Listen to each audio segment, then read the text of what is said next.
Good morning friends, so welcome to the prelims booster session. आज का पहला topic है ship recycling in India. Topic economy के लिए इंपॉर्टेंट है।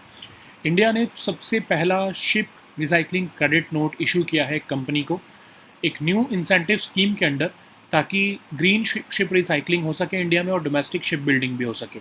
अब शिप रिसाइकलिंग क्या होता है कि जो पुरानी या डीकमीशन शिप्स होती हैं उनको आप डिसमेंटल करते हो और उसमें से जो वैल्यूएबल मटेरियल है जैसे steel, machinery, spare parts, reusable equipment, उनको आप रिकवर करते हो। ये जो है इंश्योर करता है कि इन्वायरमेंटली सेफ डिस्पोजल हो हजार्डस सब्सटेंसेस का, और ये सेक्टर इसलिए बहुत वैल्यूएबल रहता है मेटल मैन्युफैक्चरिंग या शिपिंग इंडस्ट्रीज़ के लिए। India one of the world's leading ship recycling nations भी है। इंडिया में जो गुजरात में आलंग है वो ग्लोबली सिग्निफिकेंट शिप रिसाइकलिंग जो है सेंटर है, और ये रीजन लगभग 120 ऑपरेशनल प्लॉट्स होस्ट करता है, जो कि one of the highest concentrations represent कर रहा है Hong Kong international convention compliant ship recycling facilities का। तो शिप रिसाइकलिंग में कई बार बहुत ज़्यादा इन्वायरमेंटल और ऑक्यूपेशनल सेफ्टी रिस्क भी होते हैं, क्योंकि ओल्ड वेसल्स में बहुत हजार्डस मटेरियल्स होते हैं।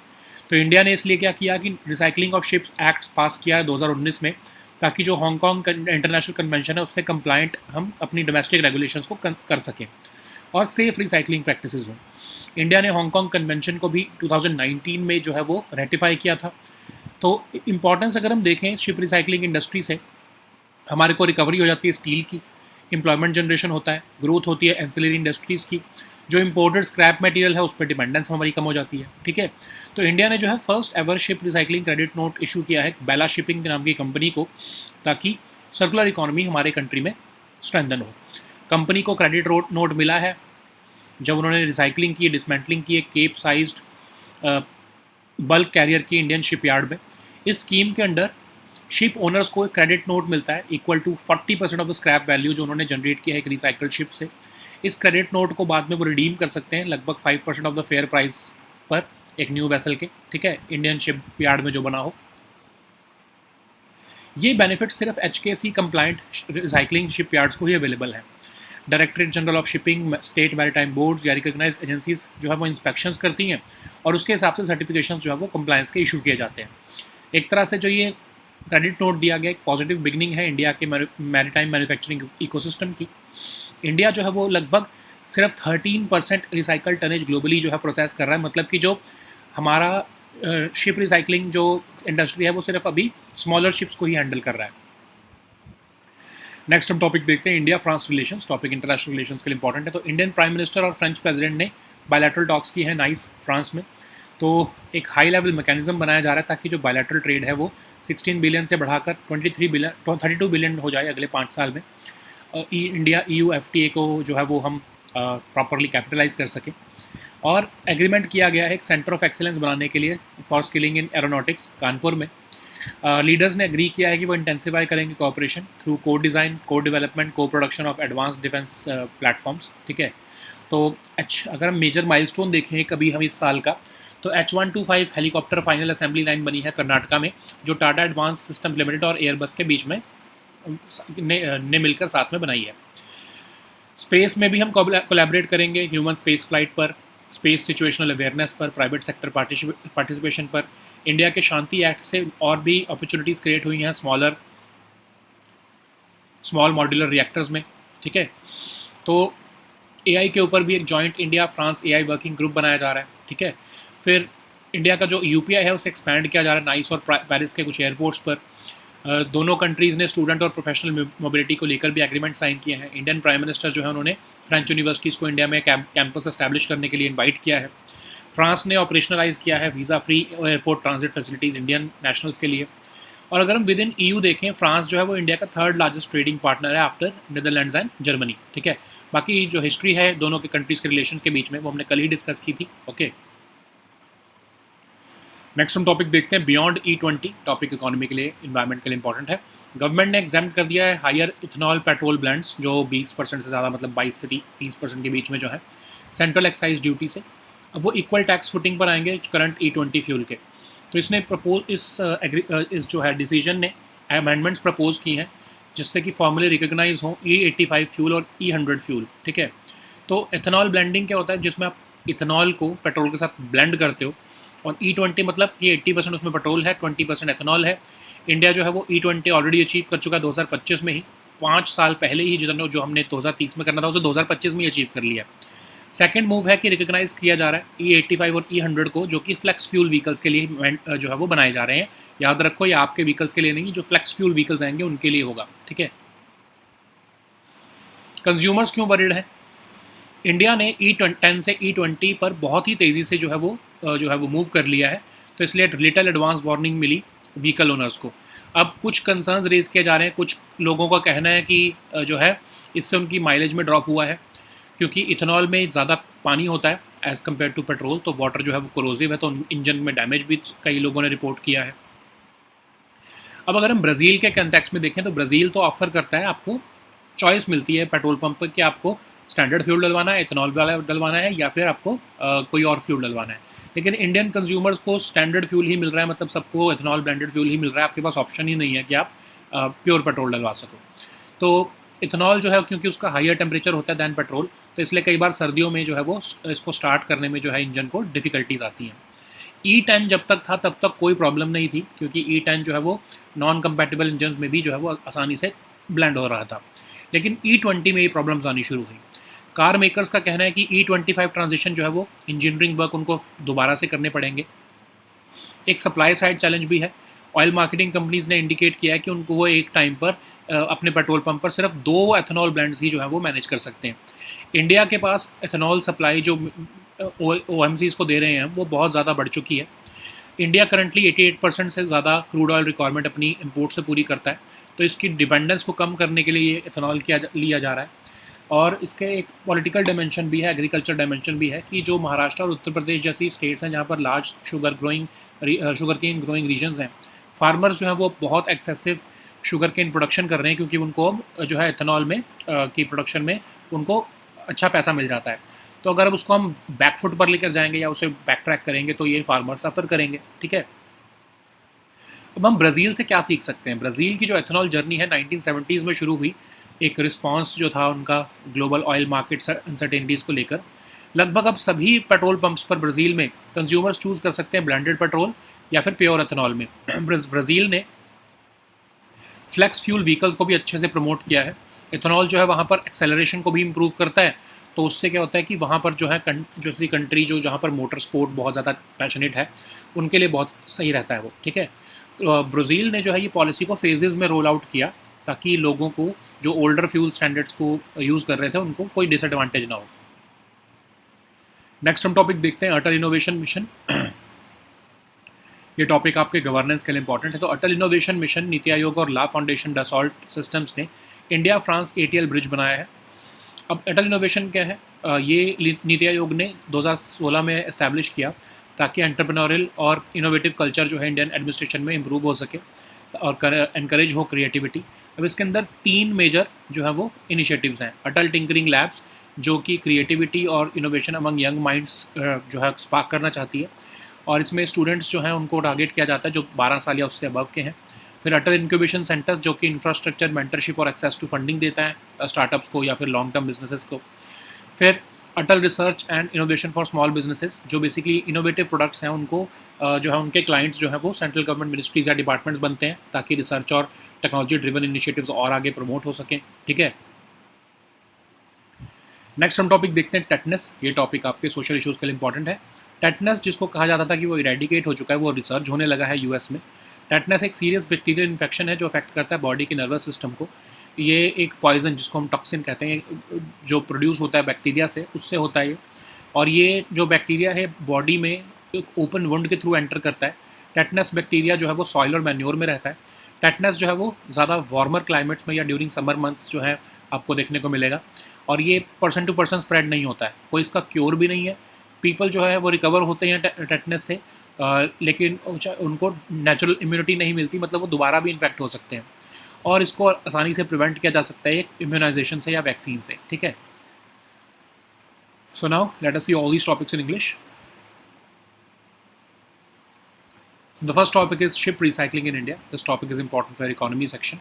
India has recently issued its first ship recycling credit note under a new incentive scheme so as to promote green ship recycling and domestic shipbuilding. So ship recycling refers to the dismantling of old or decommissioned ships for recovering valuable materials like steel, machinery, spare parts, reusable equipment. It also ensures that environmentally safe disposal of hazardous substances are there. Okay, so this uh, makes the sector valuable for metal manufacturing and shipping industries, and India is one of the world's leading ship recycling nations. So we have this Alang facility in Gujarat, which is globally significant. It is compliant of the Hong Kong Convention. Okay, this region is hosting about 120 operational plots. Okay, so ship recycling involves environmental and occupational safety risks because old vessels often contain hazardous materials. So to regulate this sector, India has enacted the Recycling of Ships Act of 2019, which aligns domestic regulations with Hong Kong Convention so as to promote safe recycling practices. India also ratified the Hong Kong Convention in 2019. So this ship recycling sector also contributes to the recovery of steel for domestic industries, employment generation in coastal regions, growth of maritime ancillary industries, reduction in dependence on imported scrap material. Okay, so India has issued the first ever ship recycling credit note to Bella Shipping because of them being because of them recycling a Cape size bulk carrier at this Indian shipyard. So this is a new incentives framework which is designed to strengthen the circular economy in India.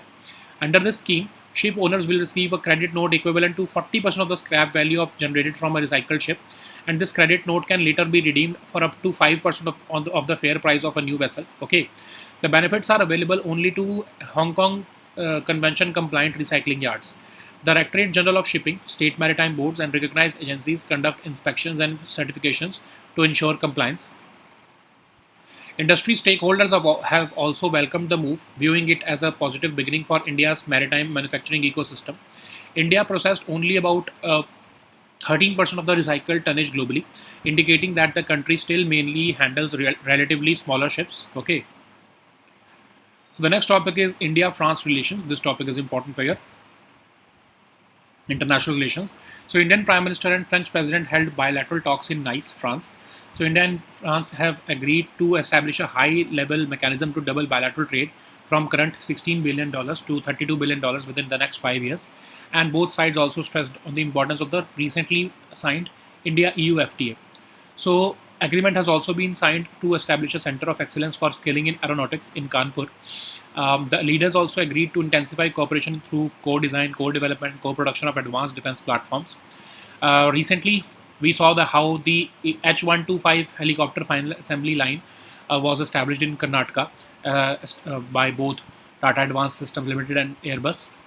Both sides are also collaborating on space partnership as well, in terms of human space flight, space situational awareness, private sector participation in the space economy. Both leaders also noted that India's Shanti Act is creating fresh opportunities in collaboration in small modular reactors, advanced modular reactor technologies, clean and reliable nuclear energy solutions. So both sides have also adopted a joint India-France AI working group. Airports in Nice and Paris are going to facilitate UPI transactions. Both leaders agreed to improve student and professional mobility. Indian Prime Minister invited French universities to establish campuses in India. France has also operationalized a visa-free airport transit facility for Indian nationals so as to improve connectivity and travel convenience. So, within the EU, France is the third largest trading partner after Netherlands and Germany. Apart from that, the history of India-France relations we have discussed it just yesterday. Okay. So the next topic is beyond E20. This topic is important for economy section. India government has exempted higher ethanol petrol blends, that is 22 to 30% of ethanol, from central excise duty, putting them on equal tax footing with the current E20 fuel. So it has also proposed amendments to formally recognize E85 and E100 fuels under the central motor vehicle rules. So ethanol blending basically means mixing ethanol with petrol. E basically tells the ethanol percentage. So E20 basically means 80% is petrol and 20% is ethanol. India achieved 20% blending target in 2025, 5 years ahead of schedule. The second move, that is recognizing E85 and E100, is meant for a completely new category of vehicles called the flex fuel vehicles and not the ordinary vehicles. Okay, so consumers are worried because India moved E10 to E20 in a very fast speed in just 3 years, and there was little advanced warning to vehicle owners. So several specific concerns are there. because ethanol contains more water than petrol, so water becomes corrosive for the engine. Okay, many users also reported a 10% or more drop in mileage after shifting from E10 to E20. Unlike in Brazil, Indian consumers cannot choose between different fuel blends at the pump. Everyone gets the same standard fuel, but Brazil also gives price discounts for higher ethanol blends. So ethanol burns at a higher temperature than petrol, which can make cars harder to start on cold winter mornings. While E10 caused barely noticeable problems, blends above E10 create issues for non-compatible engines. E25 transition means fresh rounds of engineering work, so therefore car makers are concerned. There is also a supply side challenge where OMCs have indicated that they can practically manage only two ethanol blends at a time at their pumps. But ethanol supply to OMCs have grown massively, so which shows how rapidly the ethanol ecosystem has scaled up in just over 1 decade. So India currently imports about 88% of its crude oil requirement. So therefore, ethanol blending is part of India's strategy to cut import of oil. Okay, there is also strong political and agricultural dimension because states like Maharashtra and Uttar Pradesh have large sugarcane growing regions, and farmers there are sitting on excess sugarcane production. So what we can learn from Brazil? So Brazil's ethanol journey began in 1970s. Today, at almost every petrol pump in Brazil, consumers can choose between blended petrol and pure ethanol. Brazil also successfully promoted flex fuel vehicles. As an added bonus, ethanol also improves acceleration, which resonated in a country which is passionate about motorsport.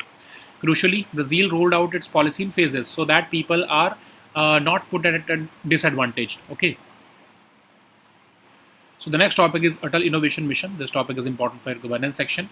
So AIM, Niti Aayog, and La Foundation Dassault Systems have launched this India-France ATL bridge. So Atal Innovation Mission is led by Niti Aayog, and it was established in 2016 as an opportunity to improve the entrepreneurial and innovative culture of Indian administration. So the aim is to encourage creativity as the foundation for strategic planning across various stakeholders. So this AIM has three major initiatives. First is Atal Tinkering Laboratories, which are designed to spark creativity and innovation among young minds. They also provide advanced technology to students who are 12 years and above. Then we have Atal Incubation Centers, which provide infrastructure, mentorship, and access to funding to these innovators so as to establish world-class startups and long-term businesses in 110 smart cities and top 5 institutions in each state. Then we have Arise, which is aimed to enhance the performance of Indian startups and MSMEs so as to create a steady pipeline of innovative products with initial clients being central government ministries and departments. Okay. So the next topic is tetanus. This topic is important for your social issues. So tetanus, which was once thought to be eradicated, is resurging in the US. So it's a serious bacterial infection which affects the body's nervous system.